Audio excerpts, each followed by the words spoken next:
Hello my lovely students, so in this video we are discussing about the magnetic properties of coordination compounds. So that means हमें ये पता लगाना है कि कौन सा आपका जो coordination compounds है वो आपका डायमैग्नेटिक है या पैरामैग्नेटिक है और उसका मैग्नेटिक मोमेंट की वैल्यू कितनी होती है। ओके, इसमें सारा आपका जो VBT होगी, VBT यूज़ होगी, उसमें आप हाइब्रिडाइजेशन भी निकालोगे, मैग्नेटिक करेक्टर निकालोगे, लो स्पिन है, हाई स्पिन है, सब कुछ एक ही क्वेश्चन में आपको पता चल जाएगा। अब इसके बाद क्वेश्चंस डिस्कस करेंगे हम। सो मैग्नेटिक प्रॉपर्टी के बारे में अगर बात करी जाए, so that means magnetic moment यानी कि mu. Magnetic moment of coordination compound can be measured by magnetic susceptibility experiments. अगर प्रैक्टिकली बात करें तो मैग्नेटिक मोमेंट क्या होता है यानी कि म्यू होता है, उसकी वैल्यू कैसे निकाली जाती है? Through the magnetic susceptibility experiments. From there information regarding unpaired electron can be obtain. Obvious सी बात है, अगर हमें किसी का मैग्नेटिक मोमेंट पता चल जाता है तो हमें उसमें कितने अनपेयर्ड इलेक्ट्रॉन प्रेजेंट है वो भी पता चल जाता है। सो हेंस हमें उसका स्ट्रक्चर पता लग सकता है। सो इसी वजह से मैग्नेटिक जो आपके मोमेंट्स है यानी कि मैग्नेटिक प्रॉपर्टीज़ है वो भी इतनी इंपॉर्टेंट होती है। सो नाउ जो मैग्नेटिक मोमेंट है दैट मीन्स म्यू की जो वैल्यू है वो कैसी होती है? तो यहाँ पे दो तरह के मैग्नेटिक मोमेंट्स होते हैं, एक होता है स्पिन ओनली, एक होता है ऑर्बिटल वाला, जो कि आपके सिलेबस में नहीं है। आपके सिलेबस में ओनली जो मैग्नेटिक मोमेंट है उसकी स्पिन ओनली वैल्यूज़ है। जो आपका magnetic moment spin only value है उसको म्यू स्पिन से लिखा जाता है, उसकी वैल्यू कितनी होती है? √n into n+2। यहाँ पर याद रखना this is 2 not 1, n into n+2 Bohr magneton. Bohr magneton क्या होता है? मैग्नेटिक मोमेंट का यूनिट होता है। इससे BM को क्या कहा जाता है? बोहर मैग्नेटोन, और ये आपको लास्ट में लगाना होता है। Where in this formula where n is the number of unpaired electron. अब यही सबसे ज़्यादा इंपॉर्टेंट है, n क्या होता है? आपका नंबर ऑफ अनपेयर्ड इलेक्ट्रॉन्स होता है। सो कभी भी आपसे कोई पूछे कि कोई कोऑर्डिनेशन कंपाउंड गिवन है तो बताओ उसका मैग्नेटिक मोमेंट क्या होगा, दैट मीन्स आपसे पूछ रहे हैं म्यू स्पिन की वैल्यू। तो आप क्या करोगे, इस फॉर्मूला में n that means number of unpaired electron निकालोगे with the help of VBT। तो यहाँ पे VBT हमारी काम आती है मैग्नेटिक प्रॉपर्टी यानी कि मैग्नेटिक मोमेंट निकालने को, बिकॉज थ्रू द VBT हम क्या निकालते हैं, उसमें कितने नंबर ऑफ अनपेयर्ड इलेक्ट्रॉन है हम उसका पता लगाते हैं। सो एक और क्वेश्चन आता है कि क्या ये जो आपका कंपाउंड है ये डायमैग्नेटिक है या पैरामैग्नेटिक है? सो डायमैग्नेटिक कौन सा कोऑर्डिनेशन कंपाउंड होगा जिसके पास सारे के सारे आपके पास पेयर्ड इलेक्ट्रॉन्स हो गए, ऑल पेयर्ड इलेक्ट्रॉन्स, यानी कि कोई भी अनपेयर्ड इलेक्ट्रॉन अगर नहीं है तो वो डायमैग्नेटिक हो गया। अगर कोई भी even a single unpaired electron present है तो दैट मीन्स वो क्या हो जाएगा, वो आपका पैरामैग्नेटिक इन नेचर हो जाएगा। ओके, सो यहाँ पर एक और चीज़ देखने वाली बात है, जो मैग्नेटिक प्रॉपर्टी है वो ऑल्सो डिपेंड करती है कि आपका टाइप ऑफ लाइगेंड कौन सा है, उसके नेचर पे डिपेंड करती है। क्योंकि अगर स्ट्रॉन्ग लाइगेंड होगा तो वो क्या करवाएगा, स्ट्रॉन्ग लाइगेंड पेयरिंग करवाते हैं और वीक लाइगेंड पेयरिंग नहीं करवाते। तो वैसे ही अब हम क्वेश्चन करने लगे हैं ऐसे क्वेश्चंस जो कि VBT के थ्रू आते हैं, और इसमें क्या होता है आपके पास सब कुछ निकालना होता है। इसकी हाइब्रिडाइजेशन, चाहे आपकी हाइब्रिडाइजेशन निकालने को आ जाए, चाहे आपका लो स्पिन है या फिर उसका मैग्नेटिक मोमेंट निकालने को आ जाए, या फिर डायमैग्नेटिक है, पैरामैग्नेटिक है, तो ये सारी चीज़ें एक ही तरह से निकलती है। तो सपोज हमारे पास दिया गया है कि predict the magnetic nature of this and this, ये NCERT के भी क्वेश्चन है इसलिए मैं करवा रही हूँ। यहाँ पर देखो आपको मैग्नेटिक मूवमेंट यानी कि magnetic nature of this and this predict करना है। प्लस ये क्वेश्चन ऐसे भी आ सकता है, बताओ एक्सप्लेन करो bonding in this and this. कभी भी ऐसा आ जाए कि एक्सप्लेन करो bonding with the help of VBT, that means आपको क्या निकालनी है, उसकी हाइब्रिडाइजेशन निकालनी है। तो दैट मीन्स ये क्वेश्चंस किसी भी फॉर्म में पूछे जा सकते हैं। तो यहाँ पर मैं ये क्वेश्चन लिख लेती हूँ। आपका फर्स्ट क्वेश्चन है मैंगनीज का, देखो यहाँ पर साइनाइड 6,3 नेगेटिव पूछा गया है। अब यहाँ से निकालना है हमें पूरा इसका मैग्नेटिक नेचर और जो भी चीज़ें होती है, दैट मीन्स इसकी हाइब्रिडाइजेशन, इसकी बॉन्डिंग के बारे में डिस्कशन करनी है। सो फर्स्ट ऑफ ऑल जो भी ये होता है उसमें सबसे पहले आपको इसकी ऑक्सीडेशन स्टेट निकालनी होती है। Now let it be, let the oxidation state of manganese be X। तो यहाँ पर कितना हो जाएगा, your cyanides are 6 in number. Now cyanide each contains -1, क्योंकि CN नेगेटिव होता है, ईच जो साइनाइड है वो -1 चार्ज होता है, इज इक्वल टू -3। नाउ जो x की वैल्यू आपकी आ गई वो आई आपकी +3। That means in this coordination compound manganese is having +3 oxidation state. तो अगर +3 ऑक्सीडेशन स्टेट आ गई तो जो मैंगनीज +3 है उसका आप क्या निकालोगे, उसकी आप कॉन्फ़िगरेशन निकालोगे। तो वैसे आपको मैंगनीज की कॉन्फ़िगरेशन पता होनी चाहिए, कितनी होती है 3d5 4s2 होती है, ये सभी को पता होनी चाहिए। Now the case is manganese +3 है तो दैट मीन्स 3 इलेक्ट्रॉन्स आपको लूज करवाने हैं। तो आपको सभी को पता है सबसे पहले इलेक्ट्रॉन कहाँ से जाते हैं, 4s से जाते हैं। तो 2 इलेक्ट्रॉन सबसे पहले यहाँ से गए, फिर उसके बाद सिंगल इलेक्ट्रॉन गया और आपके पास you are remaining with the 3d4 configuration of the manganese 3 positive. अब उसके बाद क्या आता है, आपको सबसे पहले लिखते हो कि ऑर्बिटल्स इन मैंगनीज 3 पॉजिटिव, यानी कि मैंगनीज 3 पॉजिटिव में कितने कितने ऑर्बिटल बचे हैं आपके पास। तो यहाँ पर देख लो 1 2 3 4 और यहाँ पे क्या है, ये 3d है।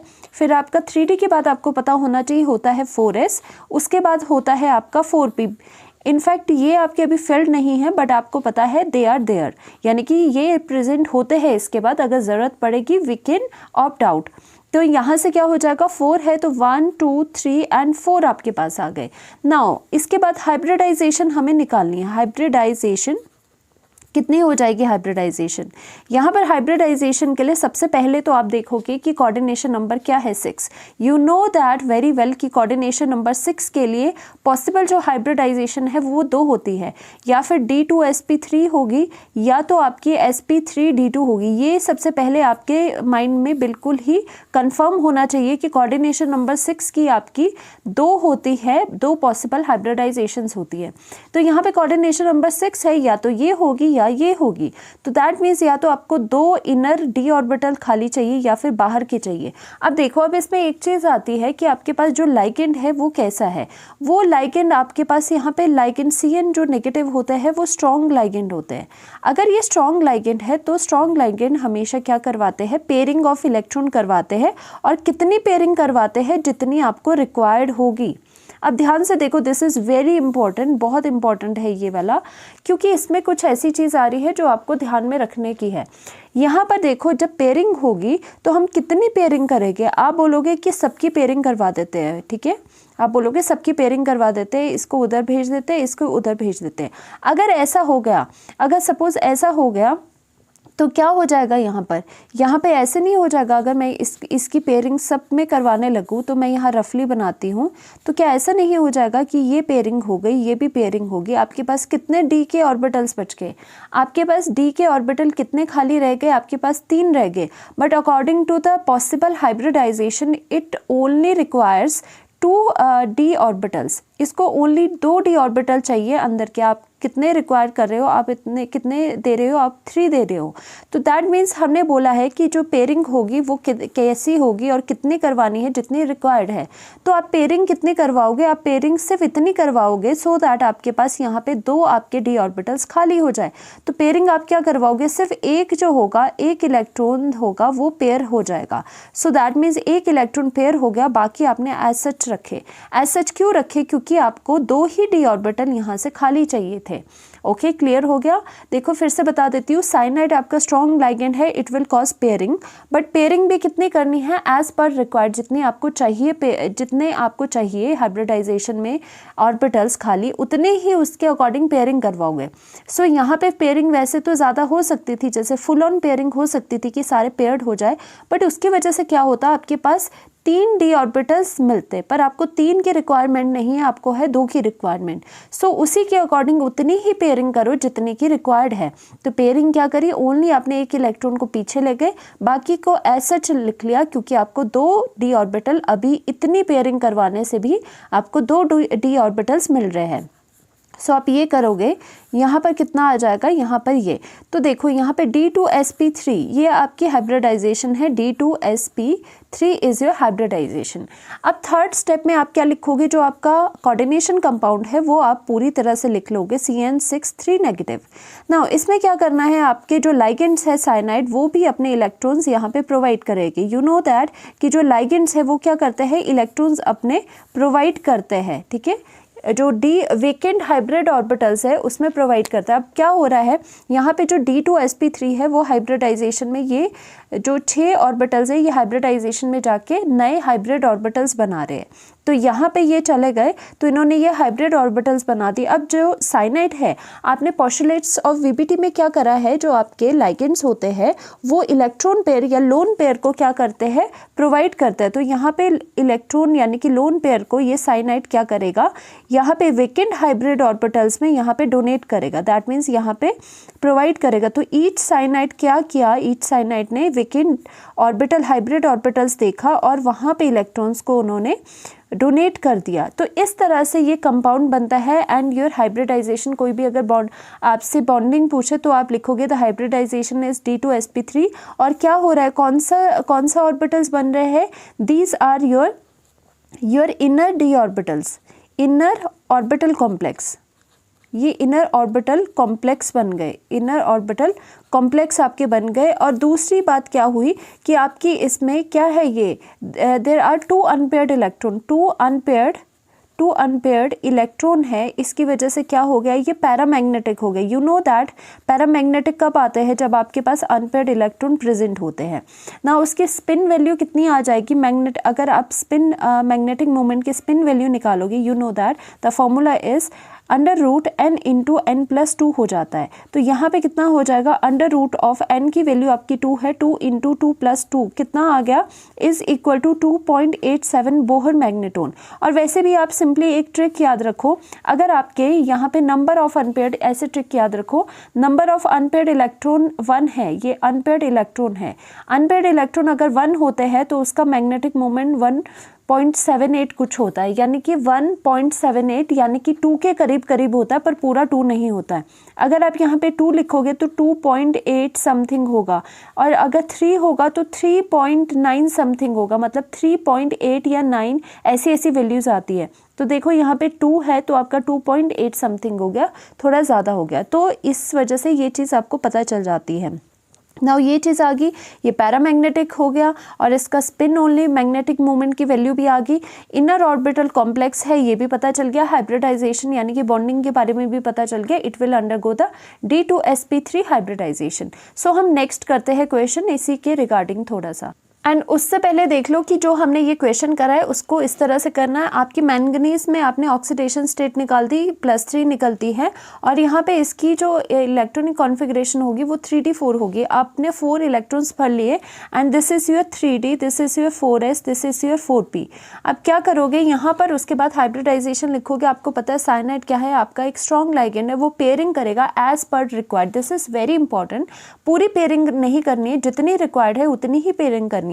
तो आप देखोगे कि ओनली 1 इलेक्ट्रॉन की अगर पेयरिंग करी जाए तो भी आपके लिए सफिशिएंट है, क्योंकि यहाँ पे ये क्या प्रोवाइड कर रही है, वेकेंट 2d ऑर्बिटल वेकेंट आपको प्रोवाइड कर रही है, क्योंकि आपकी 6 के लिए, कोऑर्डिनेशन नंबर 6 के लिए या तो D2sp3 होता है या sp3d2 होता है। Now we are having the D2sp3 hybridisation, and ये जो 6 हाइब्रिड ऑर्बिटल है ये हाइब्रिडाइजेशन में जाएंगे, नए हाइब्रिड ऑर्बिटल्स बनाएंगे। उसमें जो साइनाइड्स हो गए वो अपने लोन पेयर्स को क्या करेंगे, डोनेट करेंगे।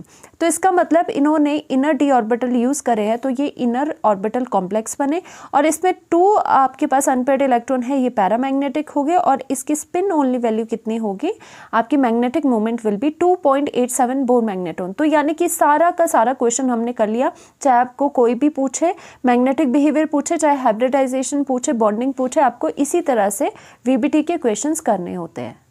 नाउ अनदर क्वेश्चन, अब मैंगनीज के साथ क्या है, यहाँ पे Cl है। पहले जो हमने कंपाउंड करा है वो मैंगनीज के साथ यहाँ पे साइनाइड लगा हुआ था। तो हम क्वेश्चन करते हैं इसको, क्या है आपके पास, यहीं पे करते हैं इसे।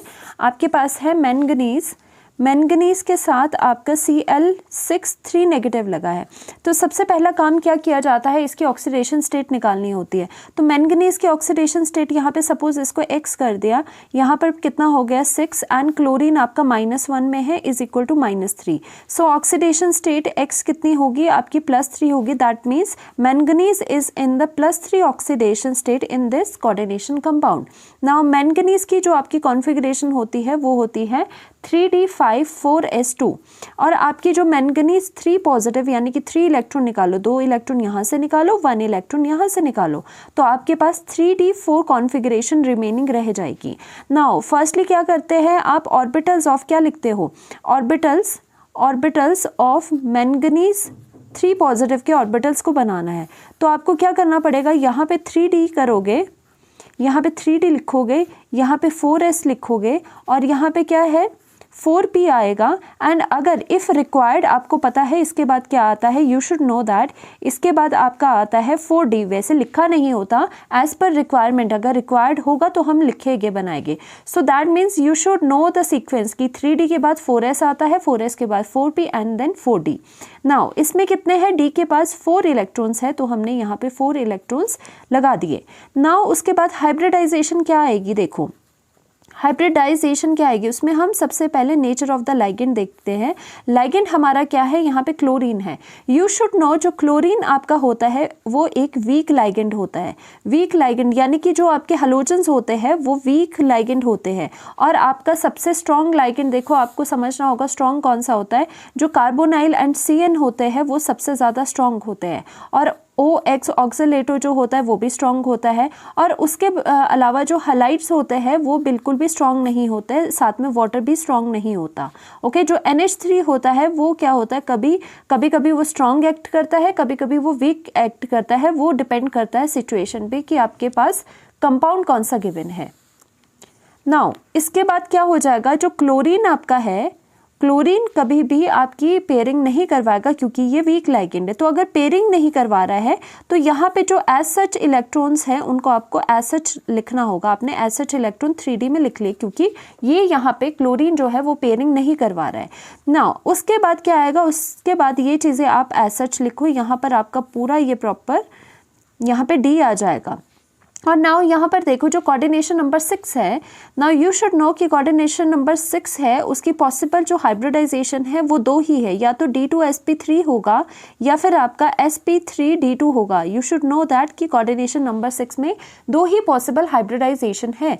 तो यहाँ पर हम चाहे जितनी भी कोशिश करें, क्योंकि वीक लाइगेंड होने की वजह से यहाँ पे पेयरिंग नहीं हो सकती, यहाँ पे आपके 2 d ऑर्बिटल्स कभी भी आपको नहीं मिलेंगे। एक वेकेंट d ऑर्बिटल तो है but we requires 2d orbitals, 2d orbitals आपको चाहिए, वो आपको नहीं मिल सकते हैं। तो ऑब्वियसली यहाँ तो आपका ये D2 वाला नहीं बन सकता, तो हम कहाँ मूव करेंगे, कहाँ पॉसिबिलिटी देखेंगे, sp3d2 की देखेंगे। तो इसी वजह से हमने sp3d2 दो d ऑर्बिटल ले ली, यानी कि हाइब्रिडाइजेशन होगी आपकी sp3d2 यहाँ पर। अब ऐसा क्यों हुआ, क्योंकि यहाँ पर हमें इनर में 2 d ऑर्बिटल्स नहीं मिल रहे थे। अगर पेयरिंग करवाने के बाद भी यानी कि पेयरिंग नहीं हो रही है इस वजह से, तो हम क्या ऑप्ट करेंगे, दूसरी हाइब्रिडाइजेशन को ऑप्ट करेंगे। नाउ इसके बाद जो आपका फाइनल है आपका मैंगनीज Cl6 नेगेटिव, वो प्रॉपर कैसे आ जाएगा, यहाँ पर आपने जो एज सच था वो लिख लिया, आपने यहाँ पे एज सच लिख लिया एंड उसके बाद क्या आया, उसके बाद ये हाइब्रिडाइजेशन में चले गए, sp3d2 हाइब्रिडाइजेशन में ये चले गए। ओके, ये हाइब्रिडाइजेशन में चले गए। तो आपके पास क्या बना है, यहाँ पर जो आपके क्लोरीन है वो इलेक्ट्रॉन्स कहाँ पर देंगे, वो यहाँ इलेक्ट्रॉन्स देंगे। तो ये सारे जो रेड से मैंने मार्क करे हैं वो सारे क्या है, क्लोरीन। ईच क्लोरीन 2 इलेक्ट्रॉन्स देगा, ईच क्लोरीन आपके यहाँ इलेक्ट्रॉन पेयर को डोनेट करेगा in the vacant hybrid orbital of the metal. तो यहाँ पे हाइब्रिडाइजेशन आपके sp3d2 है। और यहाँ पे एक बात देखने वाली है कि आपका ये मैग्नेटिक बिहेवियर कैसे आता है। यहाँ पे आपके पास 4 अनपेयर्ड इलेक्ट्रॉन है। 4 अनपेयर्ड इलेक्ट्रॉन होने की वजह से क्या हो जाएगा, ये आपका पैरामैग्नेटिक इन नेचर हो गया, पैरामैग्नेटिक हो गया। और आपका जो म्यू स्पिन ओनली वैल्यू निकलती थी वो कितनी आ जाएगी, √4 × 4+2 आपकी कितनी आ जाएगी। देखो अनपेयर्ड इलेक्ट्रॉन 4 है तो ऑब्वियस सी बात कैलकुलेट करने की ज़रूरत नहीं, 4.8 या 9 समथिंग बनेगा, बोहर मैग्नेटोन। ठीक है। और दूसरी चीज़ आपकी हाइब्रिडाइजेशन sp3d2 आ गई। और ये कौन से कॉम्प्लेक्स बने, ये बने आउटर ऑर्बिटल कॉम्प्लेक्स। ठीक है, अगर लिखना चाहते हो तो ये कौन से बनेंगे, आउटर ऑर्बिटल कॉम्प्लेक्स। तो यानी कि एक ही चीज़ से सारी चीज़ें पता चल जाती है। दैट मीन्स ये कौन से बने हैं, हाई स्पिन कॉम्प्लेक्सेस बने हैं। तो इस तरह से आप किसी भी कोऑर्डिनेशन कंपाउंड की बॉन्डिंग, मैग्नेटिक कैरेक्टर, पैरामैग्नेटिक है, डायमैग्नेटिक है, सब कुछ पता लगा सकते हो, बट हमें लिगेंड ज़रूर देखना है उसका नेचर क्या है। ओके, नाउ जिस तरह से फिर से मैं यहाँ दिखा देती हूँ, ये कंपाउंड था, उसका मैंगनीज का +3 था तो 3d4 था, 4 इलेक्ट्रॉन्स आपने लिख लिए। क्लोरीन आपका वीक लाइगेंड है, पेयरिंग नहीं करवाएगा, तो एज सच हमने छोड़ दिया। तो इसको 2 d ऑर्बिटल अंदर नहीं मिले, तो d ऑर्बिटल 2 बाहर इसने यहाँ पे देख लिए, तो यहाँ पे हाइब्रिडाइजेशन हुई sp3d2। नाउ जो क्लोरीन है वो इन हाइब्रिड ऑर्बिटल्स में, नॉट हेयर, जहाँ पे हाइब्रिड ऑर्बिटल्स है वहीं पे ये अपने इलेक्ट्रॉन्स देगा और आपके पास ये इसकी बॉन्डिंग आ गई। 4 अनपेयर्ड इलेक्ट्रॉन होने की वजह से पैरामैग्नेटिक है और स्पिन ओनली वैल्यू कितनी हो जाएगी, 4.89 बोहर मैग्नेटोन, क्योंकि ये फॉर्मूला में आपने पुट किया। अब आउटर ऑर्बिटल कॉम्प्लेक्स ये बनेगा और हाई स्पिन कॉम्प्लेक्स ये बनेगा। इस तरह से आप सारी चीज़ें पता लगा सकते हो। नेक्स्ट लेक्चर में हम और कोऑर्डिनेशन कंपाउंड को डिस्कस करेंगे। Thank you so much.